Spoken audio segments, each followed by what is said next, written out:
Welcome back, everyone.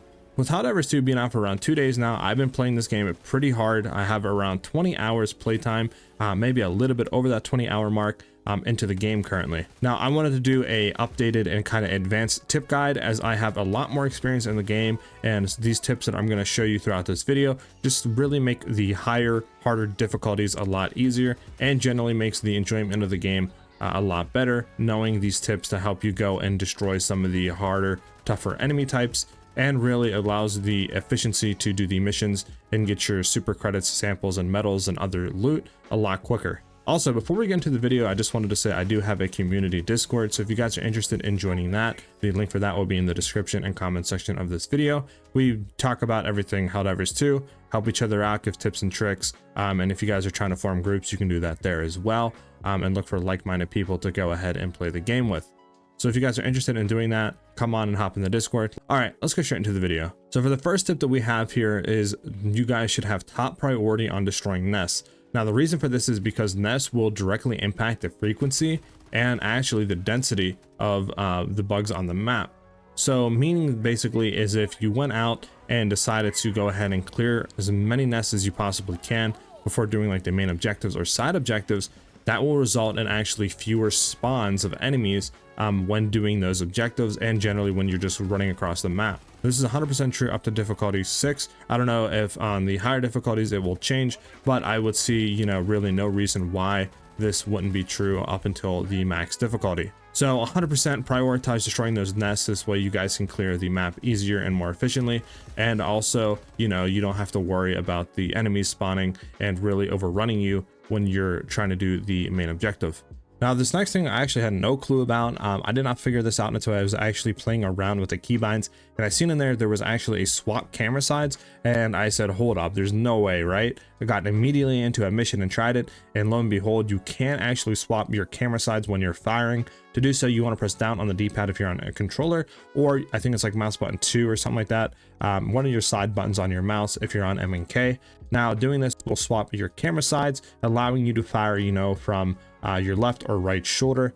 And now this is really useful when you factor in shooting from behind like rocks or your teammates or so on. And you're just say you're firing from the right side and then you want to go to the left side of a obstacle. You can just easily swap your camera sides and shoot from that, and you don't have to expose your body too much, allowing you to kind of stay mostly in cover while, you know, allowing you to shoot. It's just really useful and something that I think many of you probably don't know. So that's why I wanted to include it on this list. Now, real quick, if you guys are enjoying this video or you found any of the tips useful or maybe some information you did not know, you could consider hitting that like and subscribe button. It really lets me know you guys are enjoying these type of videos. To keep making more videos on this game, and it really helps with the YouTube algorithm to push the video out to as most people as possible. The next thing I'm going to talk about is support stratagems. So what I've been doing a lot is I actually been using my support stratagems to kind of act as orbitals. What I mean by that is basically you can stick stratagems to enemies. So calling in like a resupply or a support weapon like a grenade launcher, throwing it and sticking it on a tougher enemy type like a charger or an acid spitter and so on, it'll actually come down and do heavy damage because it'll track on them since it is stuck on them.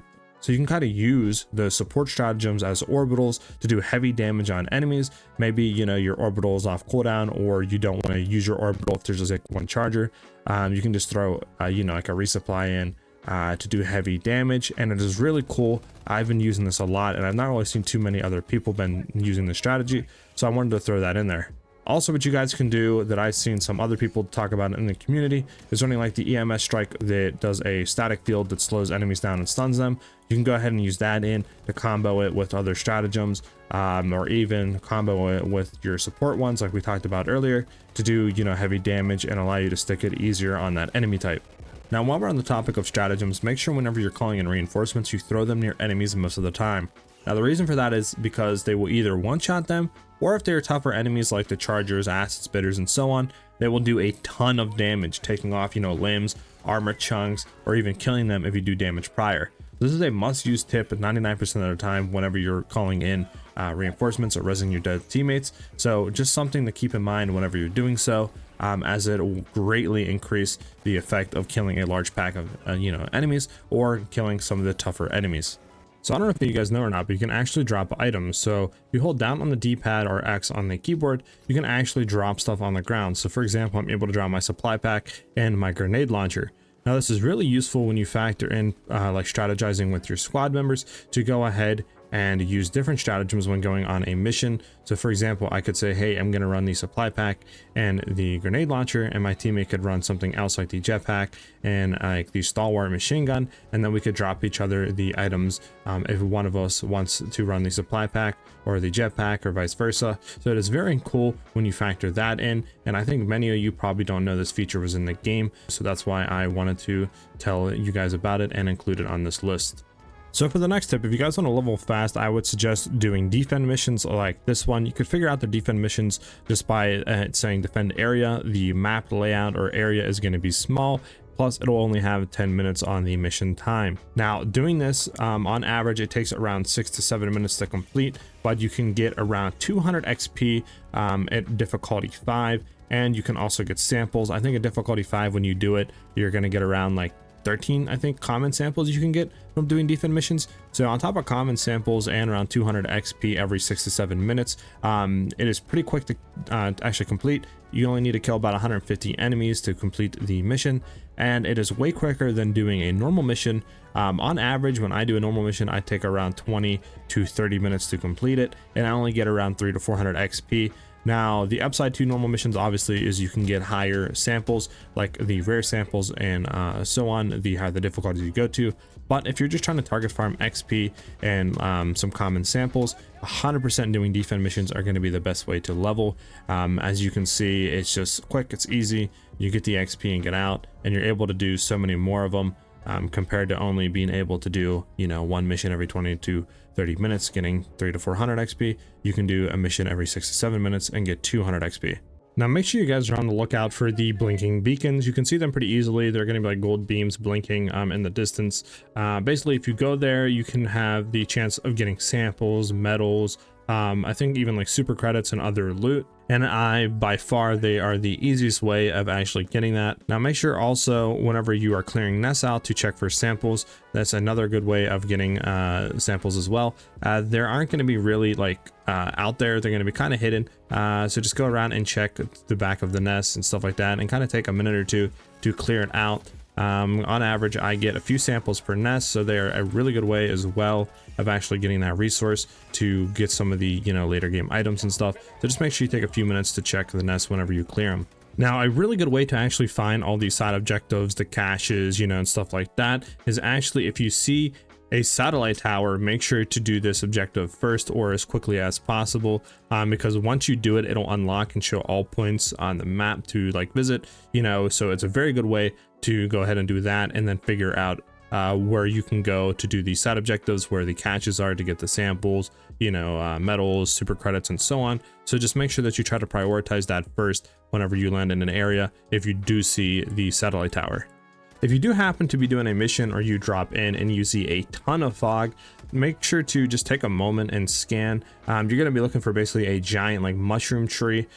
So basically if you go ahead and destroy that, all the fog in the area will kind of dissipate. So just make sure that you look for that. I was running around a lot in the beginning in the fog thinking it was the map layout, but here it was just these gigantic mushroom trees that I had no clue about. So once I started to actually shoot and destroy those, I noticed the fog clearing up. So 100%, I just take a moment to scan, maybe even shoot some shots into the fog and see if you get any hit markers, and just destroy that tree from a distance or as quick as possible to get rid of that fog so you're not running around blindly.